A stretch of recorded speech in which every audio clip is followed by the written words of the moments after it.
तमाम प्रदेशवासियों को, देशवासियों को हरियाली तीज की बहुत बहुत शुभ के अंदर सबसे बड़े त्यौहार के तौर पर हरियाणा की ये धरती इस पर्व को बनाती है। साथ में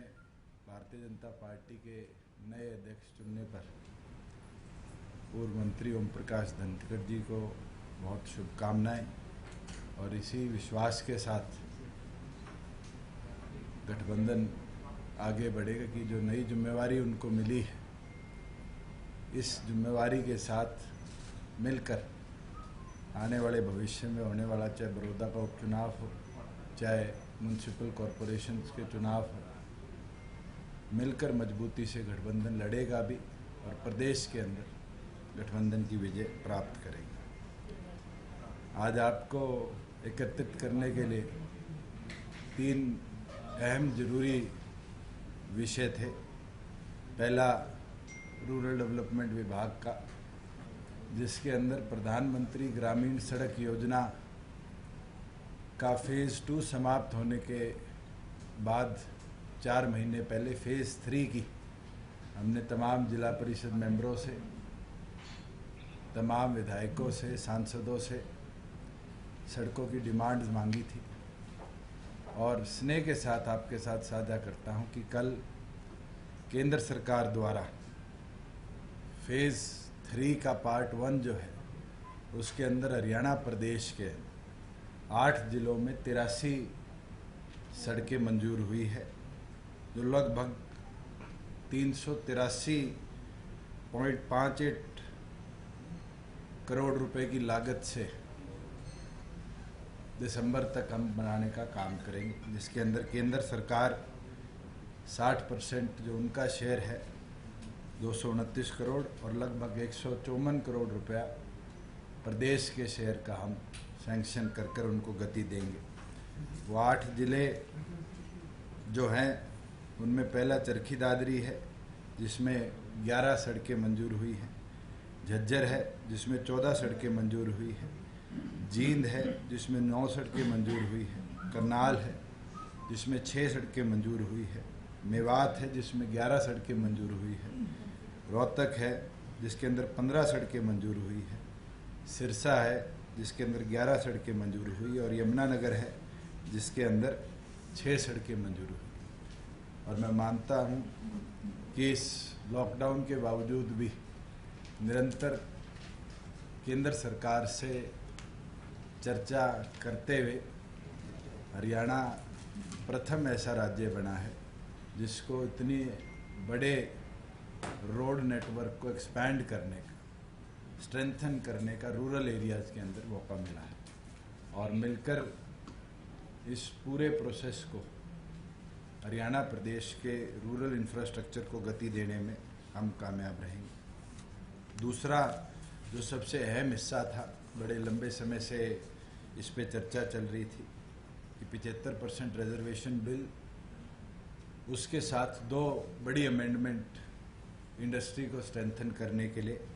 वो फैक्ट्री एक्ट में अमेंडमेंट और इंडस्ट्रियल एक्ट में अमेंडमेंट,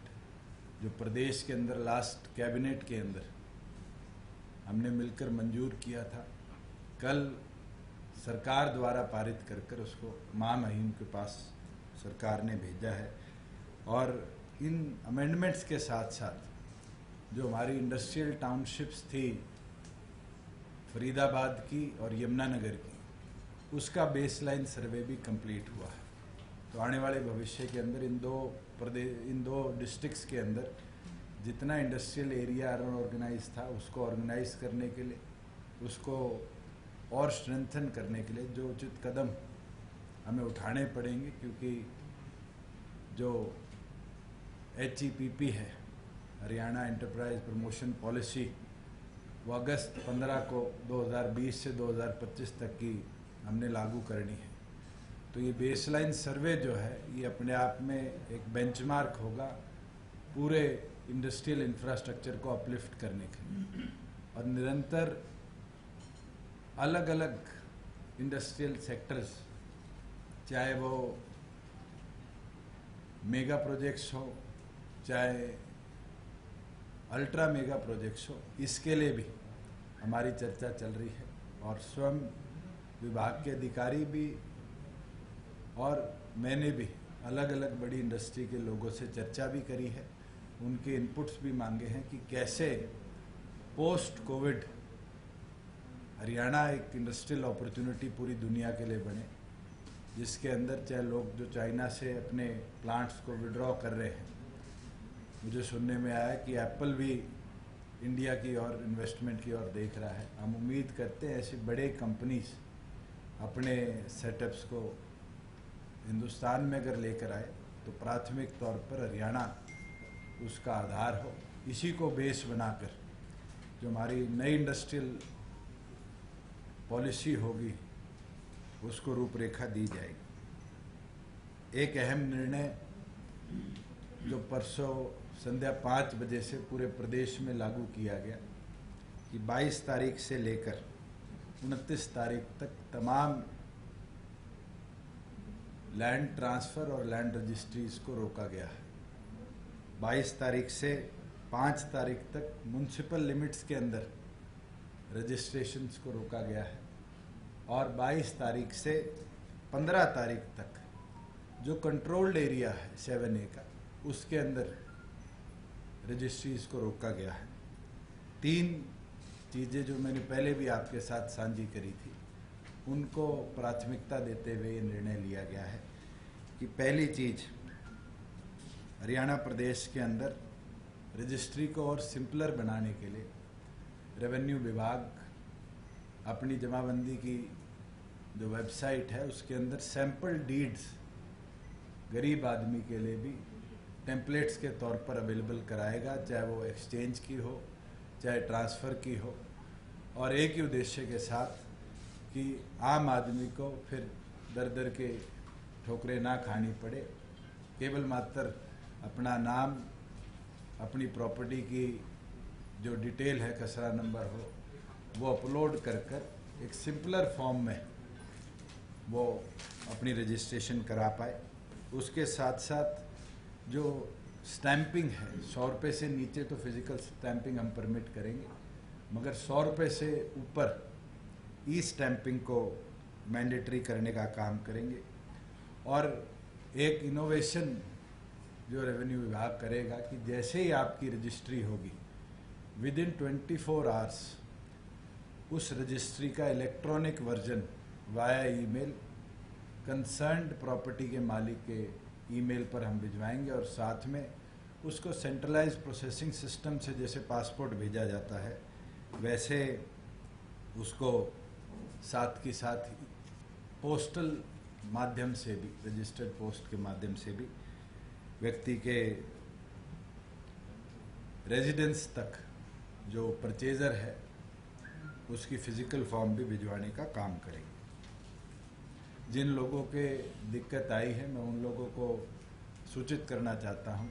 कि जितनों के ई अपॉइंटमेंट्स थे, अगर वो 7 दिन बाद उनके एरिया में रजिस्ट्रेशन शुरू हो रही है या उनका रजिस्टर्ड डीड पहले है, उसको हम 7 दिन के अंदर अंदर दोबारा री अपॉइंटमेंट देकर उनको रजिस्ट्री कराएंगे। साथ में जिन लोगों ने स्टैंप्स ले रखे थे, जिन लोगों ने अपने चालान भरवा रखे थे, उन चालान की डेट्स को हमने 30 दिन की एक्सटेंशन देने का काम किया है। जितनी रजिस्ट्रीज हुई भी हैं उनको डिप्टी कमिश्नर्स जो रजिस्ट्रार्स हैं स्टैंप के,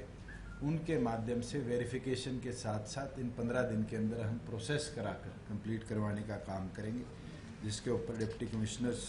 प्रॉपर तरीके से इसको मॉनिटर कर पाएंगे। एक बदलाव जो हरियाणा लंबे समय से देखना चाह रहा था, पंचायत के क्योंकि चुनाव भी आने वाले फ्यूचर में ड्यू हैं, उसके अंदर हमने हीरो मोटोकॉप के माध्यम से, उनके CSR के माध्यम से एक सहयोग इस लॉकडाउन के अंदर मिला है कि उनने महिला जिनने एक्स्ट्रा ऑर्डिनरी काम अपनी as a member of panchayat, as sarpanches, as member of block samiti, as member of zila parishad किया है, 100 स्कूटीज़ उनको हम देकर उनको सम्मानित करने का काम करेंगे, जिसके अंदर 10 जिला परिषद की सदस्य महिला, 20 ब्लॉक समिति की सदस्य महिला, 30 प्रदेश के 22 जिलों के अंदर से एक्स्ट्रा ऑर्डिनरी पंचायत डेवलपमेंट का काम कराने वाली सरपंच और 40 जिनने अपने वार्ड के अंदर मेंबर्स, क्योंकि सबसे टफेस्ट जॉब अगर किसी का होता है तो मुझे लगता है पंचायत के तौर पर पंचायत मेंबर का होता है, और महिला होने के नाते अगर उन्हें एक्स्ट्रा ऑर्डिनरी काम किया है तो उसको सम्मानित करेंगे। एक बदलाव आगामी पंचायत इलेक्शंस के अंदर भी हम देखने का काम करेंगे। जैसे बड़े बड़े राज्यों ने महिलाओं की पंचायत के अंदर हिस्सेदारी पंचायती राज इंस्टीट्यूशन में बढ़ाई है, जिसमें हमारे साथ लगते हुए लगभग सभी राज्यों ने 50% महिला के लिए रिजर्वेशन किया है। हरियाणा प्रदेश के अंदर भी हम 50% महिलाओं के रिजर्वेशंस का बिल आगामी विधानसभा के अंदर लाने का काम करेंगे, जिससे महिला प्रतिनिधित्व जो है उसको हम बढ़ावा दे पाएँ। और 2 पंचायत के अंदर इनोवेशन के कार्य पिछले दिनों के अंदर हुए हैं। पहला कि पंचायतों के अंदर जो प्लास्टिक वेस्ट है वो एक बहुत बड़ी समस्या आती थी, जो इस बार की प्रधानमंत्री ग्रामीण सड़क योजना है इसके अंदर भी ये हिस्सा बनकर आई है कि हमें वो प्लास्टिक वेस्ट जो रूरल एरिया के अंदर है उसको सड़क निर्माण के अंदर इस्तेमाल करना है। और इसका हमने टारगेट लिया है कि आने वाले दिनों में 200 टन से ज़्यादा प्लास्टिक वेस्ट पंचायत विभाग इकट्ठा कर पीडब्ल्यूडी विभाग को प्रधानमंत्री ग्रामीण सड़क योजना की बिल्डिंग के अंदर देने का काम करेगी। और एक इनोवेशन जो कुलाना के नया गांव से हमने अडॉप्ट करी है, जहां बायोगैस एलपीजी की जगह घर घर पहुंचाई जा रही है और उसका जो कॉस्ट आउटपुट है वो 1/3 है एलपीजी का। हमने पहले पायलट के तौर पर केंद्र और प्रदेश सरकार की 7 स्कीमों को जॉइंट तौर पर नया गांव में इम्प्लीमेंट किया, जिससे ग्राम पंचायत के ऊपर कोई बर्डन नहीं आया। और उसका रिजल्ट आया कि लगभग 25 घरों को हमने फ्री गैस सप्लाई करने का काम किया और उसका दूसरा टैंक जिसकी कैपेसिटी उससे 3 गुना ज़्यादा है उसकी नींव रख दी गई है। और हम उम्मीद करते हैं कि लगभग 700 पशु नया गांव के अंदर हैं और उन सब का अगर हम जो बायो वेस्ट है उसको कलेक्ट गांव के अंदर जॉइंट तरीके से करें और उसको बायोगैस की ओर डाइवर्ट करने का काम करें तो नया गांव को पूरी तौर पर एलपीजी मुक्त और बायोगैस युक्त बनाने का काम करेंगे। और वो अपने आप में एक सैंपल पूरे प्रदेश ही नहीं पूरे रीजन के लिए है। कई प्रदेशों ने इसको अडॉप्ट करना चाहा है। हमने भी अब ये टारगेट लिया है कि प्रदेश के तमाम 138 ब्लॉकों के अंदर एक एक गांव को नया गांव की तर्ज पर हम डेवलप करेंगे और उसके अंदर आने वाले अगस्त महीने में तमाम जो ब्लॉक डेवलपमेंट अफसर हैं उनके नया गांव में विजिट करवाकर उसकी रेप्लिकेशन की गति को बढ़ाने का काम करेंगे। मैं ज़रूर कहना चाहूँगा कि इस रजिस्ट्रेशन प्रोसेस को और सिंपलीफाई करने के लिए प्रदेश के अंदर जो पहले रेड फ्लैगिंग की व्यवस्था थी इसको दुरुस्त करने के लिए आने वाले दिनों में अगर हमें HSVP के अंदर या फिर कंट्री टाउन प्लानिंग के अंदर अमेंडमेंट्स लाने पड़े तो उन अमेंडमेंट्स को भी हम लेकर आएंगे, जिससे रजिस्ट्रेशन प्रोसेस सिंपलर भी हो और आम आदमी को चाहे वो अफोर्डेबल हाउसिंग के माध्यम से हो, चाहे दीनदयाल उपाध्याय के माध्यम से हो, चाहे प्रधानमंत्री आवास योजना अर्बन या रूरल के माध्यम से हो, उसका आशियाना हम 2022 से पहले उपलब्ध कराने का काम करेंगे। तो इन टारगेट्स के साथ मुझे लगता है कि हरियाणा सरकार एक नई दिशा की ओर आगे बढ़ रही है और हम उम्मीद रखते हैं कि प्रदेश के आम जन को रजिस्ट्रेशन प्रोसेस सिंपलर होने के बाद बहुत ज़्यादा बेनिफिट मिलने का काम करें। इसमें कोई डेडलाइन आप, क्योंकि अभी कोई डेडलाइन का क्राइटेरिया नहीं है, registration takes so long process, तो तो आप कोई क्राइटेरिया देंगे इनको कि एक डेडलाइन होगी कि विद इन 2 days 3 days और within week it should be? Registry की जो डीड है वो उसके टेम्पलेट्स ऑनलाइन चले जाएंगे। अगर सारी चीज़ें दुरुस्त है तो मुझे नहीं लगता कि इसके अंदर अपॉइंटमेंट के बाद कहीं टाइम लगता है। जो एक पहले समस्या बारी बारी देखने में आई थी कि बारी बारी कमियां निकाली जाती हैं, तो हमने उसको सिंप्लीफाई करने का कदम उठाया है। और जब डिजिटलाइजेशन के माध्यम से अगर गुड़गांव की कोई रजिस्ट्री है और उसको कोई पंचकुला अपॉइंटमेंट लेकर कराना चाहता है, सिरसा अपॉइंटमेंट कराना चाहता है, जब ये व्यवस्था बनेगी तो ये डिलेज और हिकल्स जो थे इनको भी हम दुरुस्त करने का काम करेंगे। रजिस्ट्रेशन में कुछ गड़बड़ी की शिकायतें भी थी कि लॉकडाउन पीरियड में रजिस्ट्रेशन में कुछ गड़बड़ियाँ हुई हैं, इसलिए देखिए कई जगह ये समस्या आ रही थी। इसके अंदर पहले जो टाउन प्लानिंग एक्ट था उसमें 2017 में एक अमेंडमेंट लाई गई जिसके अंदर 2 हेक्टेयर को 2 कनाल बनाया गया और 2 कनाल एग्रीकल्चर लैंड दिखाकर भी रजिस्ट्रियाँ होती थी अर्बन एरियाज़ के अंदर। इसीलिए ही हमें आने वाले समय में कंट्री टाउन प्लानिंग में अमेंडमेंट लानी पड़ेगी जिससे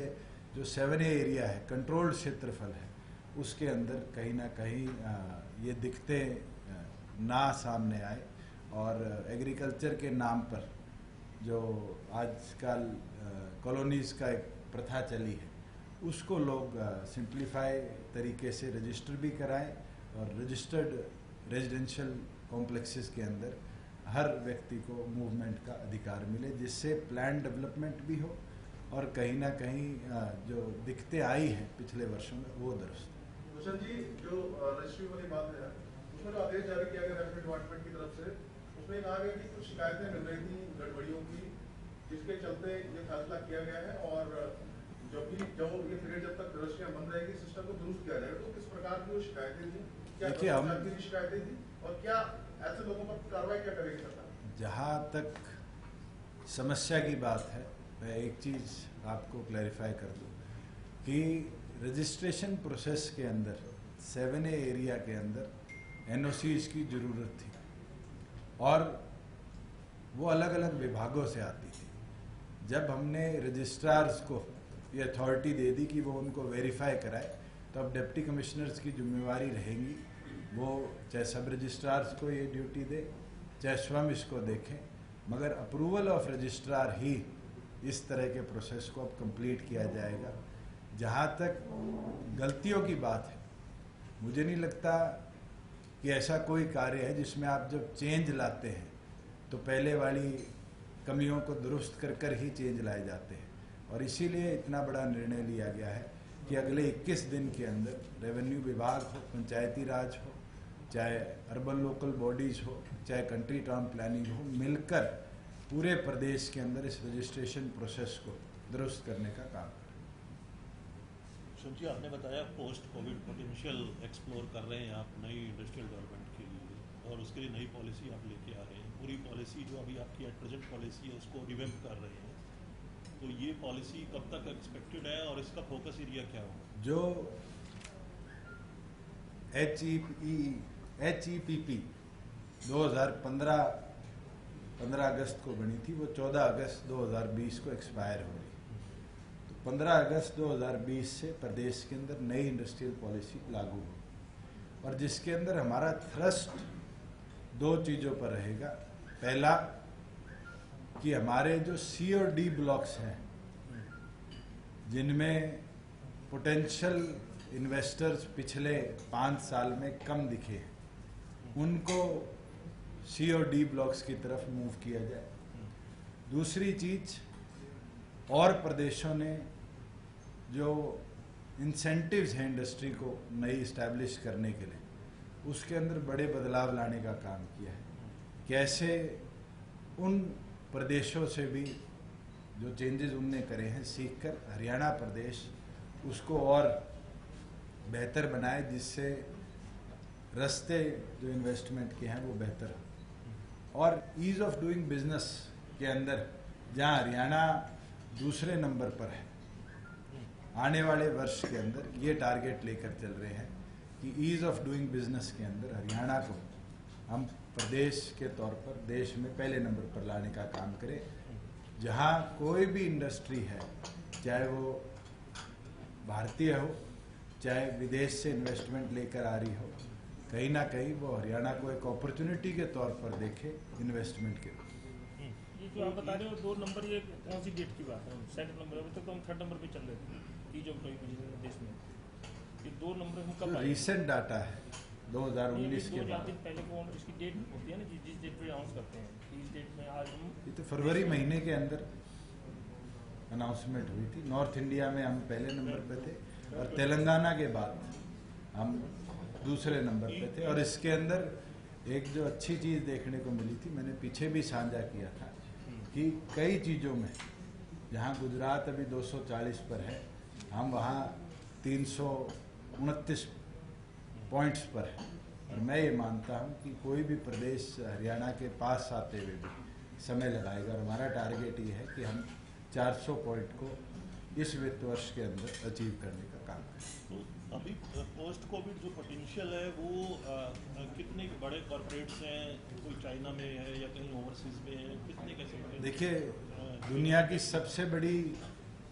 जो लिथियम बेस्ड बैटरी बनाने वाली कंपनी है, जिसको अभी एक जापानीज फर्म ने ओवरटेक किया है, पहले चाइनीज थी, उसको सोना के अंदर 174 एकड़ जमीन HSID द्वारा ऑक्शन करी गई है। मैं उम्मीद रखता हूं कि आने वाले समय में मारुति का भी जो एक्सपेंशन है उसको भी हम NCR क्षेत्र के अंदर देखने का काम करेंगे। और साथ ही साथ कई ऐसी इंडस्ट्रीज़ हैं, ख़ास तौर पर ग्रेटर नोएडा को जैसे हमने मोबाइल हब के तौर पर देखा है, उसी तरह IT सेक्टर एक ऐसा पोटेंशियल है जो नॉर्थ के अंदर बहुत बड़ी मात्रा में डेवलप हो सकता है। ख़ास तौर पर प्राइवेसी की जब हम बात करते हैं, उसके बाद जो इंटरनेशनल कंपनीज़ हैं वो अपने सर्वर्स को इंडिया की ओर मूव करेंगी। और इसी कदम के अंदर एप्पल ने ये निर्णय लिया है कि वो चाइना छोड़कर इंडिया की ओर देख रही है। अगर ऐसी बड़ी कंपनीज इंडिया की ओर देखती है तो आप विश्वास रखिए कि इंडिया के अंदर हरियाणा एक पोटेंशियल होगा जिसमें इंडस्ट्री डेवलपमेंट आए। ये अपने जो मारुति एक्सपेंशन की बात की है कि NCR में देख सकते हैं, मारुति के साथ कोई बातचीत चल रही है अभी? बिल्कुल चल रही है। और स्वयं आज भी उनके जो CEO हैं मिस्टर भार्गव, उनके साथ वीडियो कॉन्फ्रेंसिंग के माध्यम से हमने चर्चा करनी है कि हम कैसे और फेवरेबल कितना एरिया चाहते हैं, वो कितना लैंड चाहते हैं कि? मेरे जो संज्ञान में आया है वो 350 से 325 एकड़ के बीच में हरियाणा के अंदर लैंड देख रहे। मानेसर और झज्जर अपॉर्चुनिटी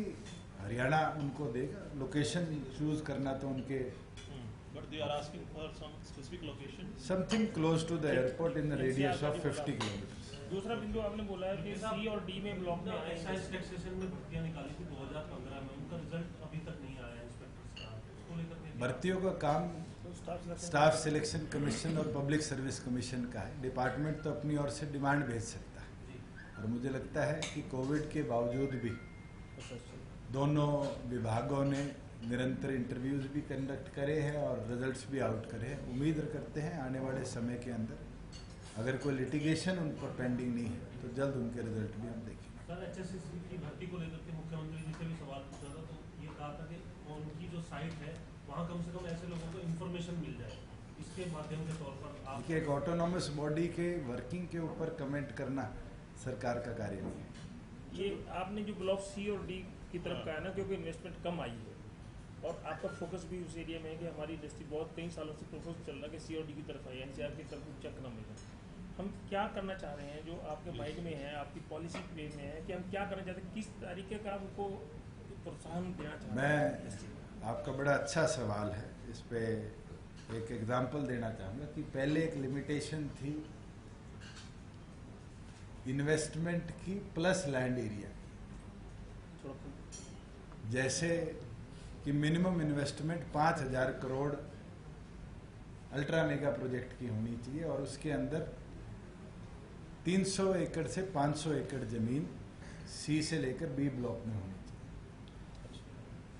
एक IT कंपनी शायद 10,000 करोड़ भी इन्वेस्ट कर दे मगर उसको लैंड एरिया 50 एकड़ चाहिए। तो ये कई गैप्स थे जिसको हमें रीबिल्ड करना पड़ेगा। हमें इन्वेस्टमेंट के साथ एम्प्लॉयमेंट प्लस लैंड एरिया तीनों को एक मल्टीप्लायर के अंदर लाना पड़ेगा, जिससे बराबर शेयर ऑफ डेवलपमेंट निरंतर दिखे। हमने देखा है कि आज के दिन फ्लोर एक्सपेंशन की बजाय वर्टिकल एक्सपेंशन कंपनीज ज़्यादा कर रही हैं, और उसी को देखते हुए जो अगली हमारी HEPP है उसको हम प्रदेश में बनाने का काम करेंगे, जिसमें ABCD ब्लॉक्स जो है उसको बैलेंस भी किया जाए। कई ऐसे हमारे पोटेंशियल ब्लॉक्स थे जो कैटेगरी B में आ गए मगर उनका इन्फ्लुएंस शायद कैटेगरी C का था।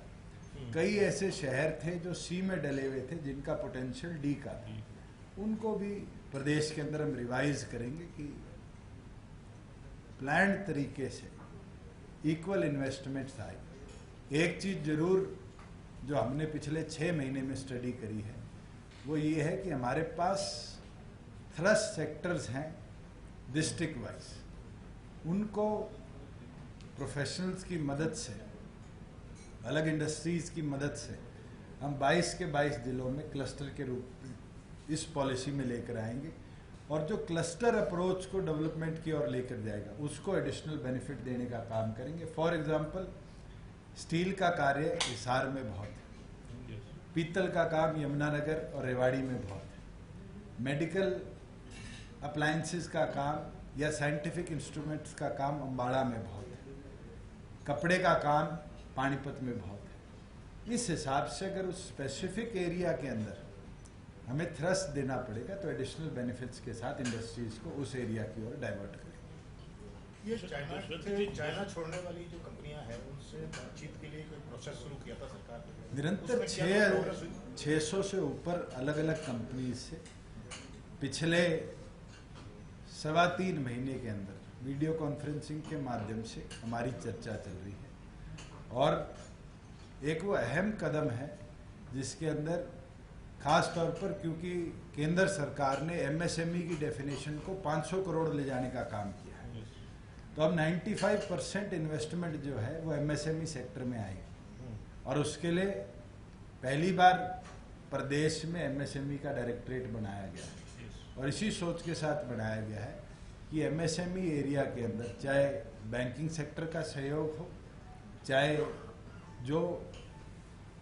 लिमिटेशंस थी NOCs की और की, उसको डीम्ड अप्रूव्ड अगर 45 डेज में हम कर पाएंगे तो we will seek better and more investment. दूसरा, हरियाणा में लैंड का एक इशू है इंडस्ट्री के लिए। आपने भी देखा क्योंकि आप लगातार MP थे, जब भी हरियाणा को कवर देखते थे, अच्छे तरीके से देखते थे, तो हमारा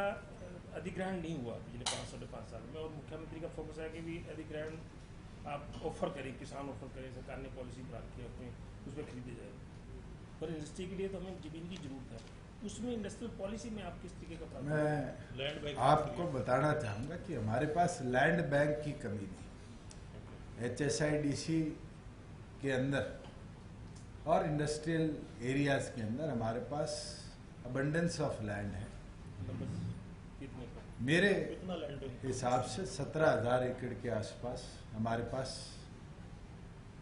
एरिया आज के दिन उपलब्ध है, और उसके साथ साथ KMP जो एक दिल्ली का हम नेकलेस बोलते हैं, वो एक ऐसी अपॉर्चुनिटी है जिसके अंदर बड़ी बड़ी इंडस्ट्री आने वाले भविष्य में आएगी। साथ में जो पंचायती राज के अंदर हम अमेंडमेंट लेकर आ रहे हैं कि ग्राम पंचायत के अंदर जहां नॉन कल्टिवेबल लैंड 500 एकड़ से ज़्यादा है, उसको भी एक इंडस्ट्रियल डेवलपमेंट की अपॉर्चुनिटी हम बनाएं, जिसमें गांव को भी रेवेन्यू आए और वहाँ पर इंडस्ट्री भी फ्लरिश हो पाए, जिसमें गांव के बच्चों को एम्प्लॉयमेंट हम पैरेलली दे पाए। भूषण जी, ये राजस्व विभाग का जो आदेश है, जो रजिस्ट्री अभी फिलहाल रोक लगाई है आपने व्यवस्था को बदलने के लिए, इसमें से ये लिखा है कि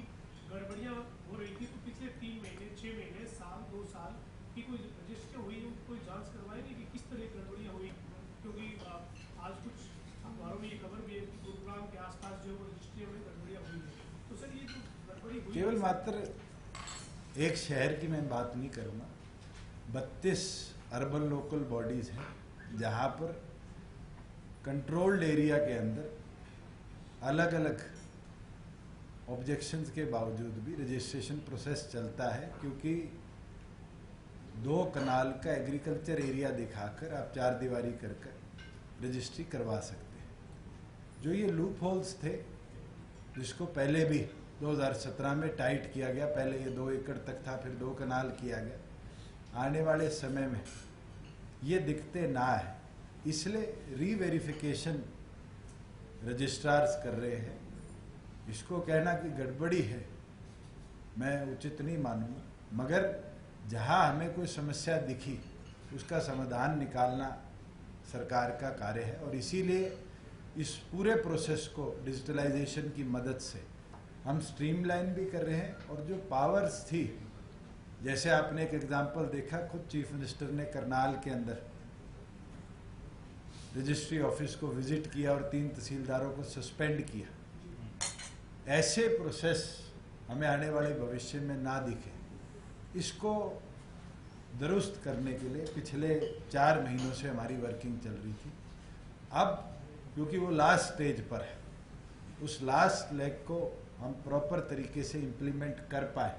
और जो एक शिफ्ट है मोर ह्यूमन इंटरफेरेंस से लीस्ट ह्यूमन इंटरफेरेंस की ओर, उसको हम कहीं ना कहीं अचीव कर पाए, इसलिए इस प्रोसेस को रोका। अभी तक तो मेरे संज्ञान में नहीं है। आपने देखो 2 चीजें की, गड़बड़ी नहीं ही बताई आपने, प्रोसेस को सिंप्लीफाई करना तो अच्छी बात है, और क्योंकि उस आदेश में लिखा ही है कि गड़बड़ी हुई थी, इसलिए हम ये प्रोसेस 1 महीने के लिए रोक रहे हैं। तो दोनों में अंतर है, भविष्य जारी हुआ है और आपके में कहने में थोड़ा सा अंतर हो रहा है। कंट्री टाउन प्लानिंग विभाग के एक क्लॉज जिसमें कंट्रोल्ड एरिया, जिसको हम 7A बोलते हैं, उसके अंदर हमें चेंजेस लेकर आने हैं, और उस चेंजेस का जो लोग फायदा उठा रहे थे उसको रोकना है, ये हमारा लक्ष्य है। जिन्होंने फायदा उठाया है उनको उसको सारे डिप्टी कमिश्नर्स को आदेश दिए गए कि अगले 15 दिनों के अंदर रीवेरीफाई करें, और अगर ऐसी कोई समस्या फ्लैग हुई है तो सरकार के पास पावर है कि उसको रिवर्ट बैक भी कर सकते। और एरिया कितना दिया उसको डीसी कब तक की दृष्टि चेक करेंगे डीवेरिफिकेशन? इस पूरे प्रोसेस में जब फ्लैगिंग के माध्यम से, मतलब कब तक की दृष्टि ली है? जो पिछले महीनों के अंदर हुई है, 1 महीना 2 महीना 6 अब महीना विंडो मैं आपको एग्जैक्ट नहीं बता पाऊंगा क्योंकि कंट्री टाउन प्लानिंग के प्रीव्यू के अंदर है, वो हमें पुटअप करेंगे कि कितनी रजिस्ट्रीज फ्लैग हुई। एग्रीकल्चर सेक्टर के लिए केंद्र ने 3 अध्यादेश जारी किए हैं, उसमें एमएसपी को लेकर कांग्रेस ने और समूचे विपक्ष ने आवाज उठाई और कहा कि सरकार की हमेशा एमएसपी को लेकर ठीक नहीं है, और इस मुद्दे को लेकर बाकायदा कांग्रेस विधायक दल की बैठक में बड़ौदा उपचुनाव में इसको बुलाने की कोशिश की जा रही है। तो इन अध्यादेशों पर आपकी क्या राय है? मैं आपको क्लैरिफाई करना चाहूँगा कि जहाँ मंडीज को और सिंप्लीफाई करने के लिए एक एक्ट लाया गया है, उसके साथ साथ एक ऑर्डिनेंस फार्मर्स के लिए भी लाया गया है, और उसमें ये अश्योर किया गया है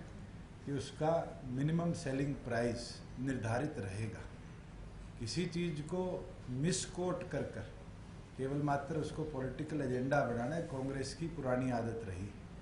निरंतर आपने देखा है कि जब भी कोई फार्मर के बेनिफिट के लिए कदम उठाया जाता है, कांग्रेस द्वारा इस तरह का दुष्प्रचार किया जाता है। अगर आप खुद देखेंगे तीनों ऑर्डिनेंस के अंदर, तो एक फेयर प्राइस का, जिसके अंदर मिनिमम सपोर्ट प्राइस फार्मर को मिले, एक ऑर्डिनेंस केंद्र सरकार ने लाने का काम किया। दुष्यंत जी, आपने बताया कि एमएसएमई का अलग डायरेक्टर बनाया। मैं सीएम से मिला था अभी, एंड ही वाज सेइंग कि हम एमएसएमई की मिनिस्ट्री ही अलग बना रहे हैं, तो that ministry will be the part of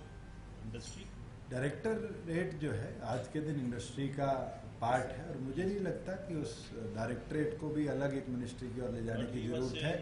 क्योंकि 95% जितनी आज के दिन भी इंडस्ट्री है वो हरियाणा प्रदेश में 500 करोड़ से छोटी है। तो अधिकतम कार्य जो है वो इंडस्ट्री विभाग द्वारा ही उसके अंदर मॉनिटर किया है।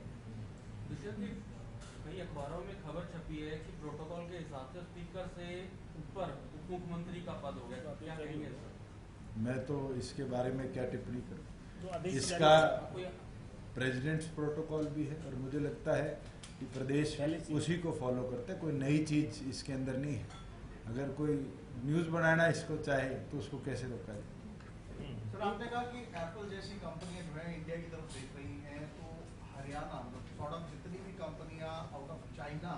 जो अपने परिप्रेक्ष्य को बढ़ाना चाहती हैं, हरियाणा कितना तैयार है उन तमाम कंपनीज को केटर करने के लिए और ये मनाने के लिए कि हाँ यहाँ पर हमारे पास एक ऐसा एटमोसफेयर है जहाँ पर आप सेटअप कर सकते हैं? हरियाणा पूरी तौर पर तैयार है। पिछले दिनों हमने HSIDC को भी आदेश दिए थे कि केवल मात्र सेलिंग ऑफ लैंड की ओर वो कदम ना उठाए। पहली बार है किसी भी प्रदेश के अंदर कि इंडस्ट्रियल एरिया के अंदर भी हम 10 साल से लेकर ज़्यादा तक की लीज के ऊपर भी अपनी ज़मीन को इंडस्ट्री को देने का काम कर रहे हैं, जिसके अंदर 6% के ऊपर पर एनम अगर कोई हरियाणा के अंदर ज़मीन लेना चाहता है इंडस्ट्रियल एरिया में तो उस कंपनी को लीज्ड बेस्ड इन्वेस्टमेंट का भी मौका देंगे। और ये अपने आप में ये तैयारी दिखा देता है कि प्रदेश सरकार कितनी गंभीर है कि हरियाणा के अंदर एम्प्लॉयमेंट की अपॉर्चुनिटी बढ़े, हरियाणा के अंदर GST का रेवेन्यू बढ़े और प्रदेश प्रगति की ओर चले। और मैं मानता हूँ कि जो 3 ऑर्डिनेंस हम लेकर आए हैं, चाहे वो फैक्ट्री एक्ट में अमेंडमेंट, चाहे इंडस्ट्रियल एक्ट में अमेंडमेंट हो, और ख़ास तौर पर सबसे ऐतिहासिक कि 75% रिजर्वेशन फॉर लोकल कैंडिडेट्स, ये अपने आप में हमारे इंडस्ट्रियल एरिया को एक थ्रस्ट देगा, जिसके अंदर हमने अब रोज़गार पोर्टल भी और साथ में हमारा ITI विभाग द्वारा मैकेनिक ऐप भी लॉन्च करी है, मिस्त्री ऐप, जिससे लोकल एम्प्लॉयमेंट को एक थ्रस्ट इस सेक्टर में मिले, जिसमें हमारे ITI ग्रेजुएट्स हो, पॉलिटेक्निक ग्रेजुएट्स हो, इंडस्ट्रियल इंस्टीट्यूट्स के ग्रेजुएट्स हो, सक्षम युवा हो, कम्पिटिटिव एग्ज़ाम्स के अंदर जाने वाले बच्चे हों, इनको हम अपॉर्चुनिटी दे रहे हैं कि आप डायरेक्टली जैसे लोग naukri.com से या अलग अलग वेब पोर्टल से जुड़ के आते हैं,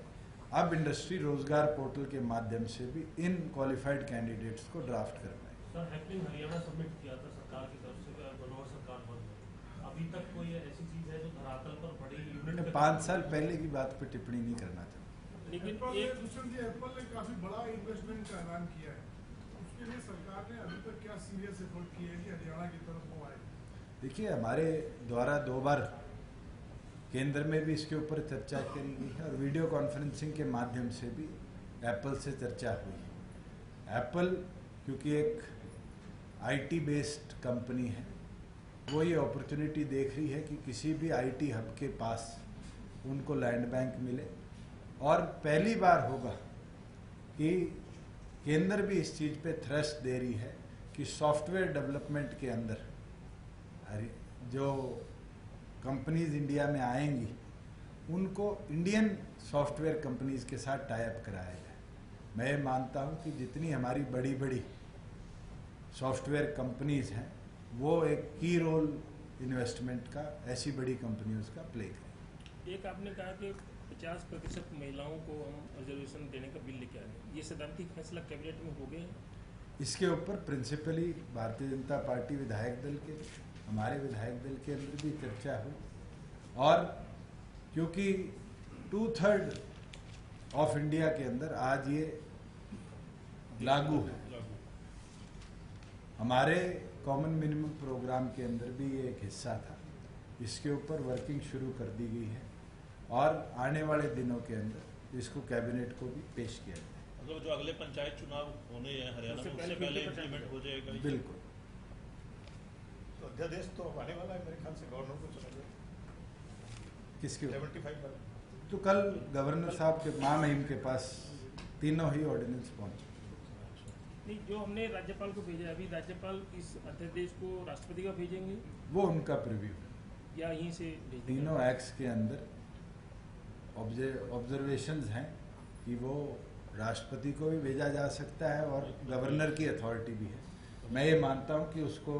ना तो मैं डिस्क्राइब कर सकता कि वो उसके ऊपर क्या कॉल लेंगे,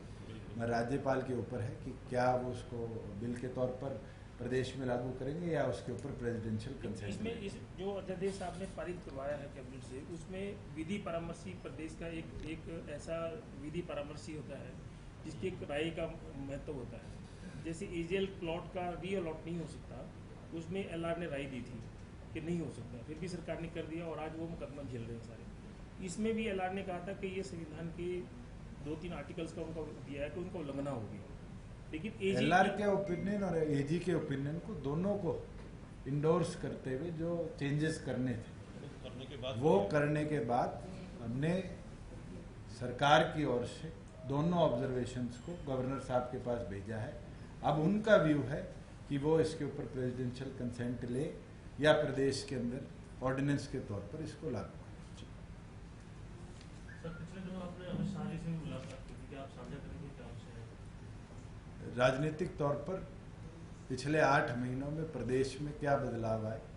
कैसे केंद्र का और सहयोग प्रदेश को मिले, कैसे इंफ्रास्ट्रक्चर बिल्डिंग के लिए चाहे वो हाईवेज का हो, इन तमाम विषयों पर चर्चा हुई और आने वाले समय में गठबंधन कैसे प्रदेश के राजनीतिक हालातों में और मजबूती से आगे बढ़े, मैं ये मानता हूँ ये प्रथम।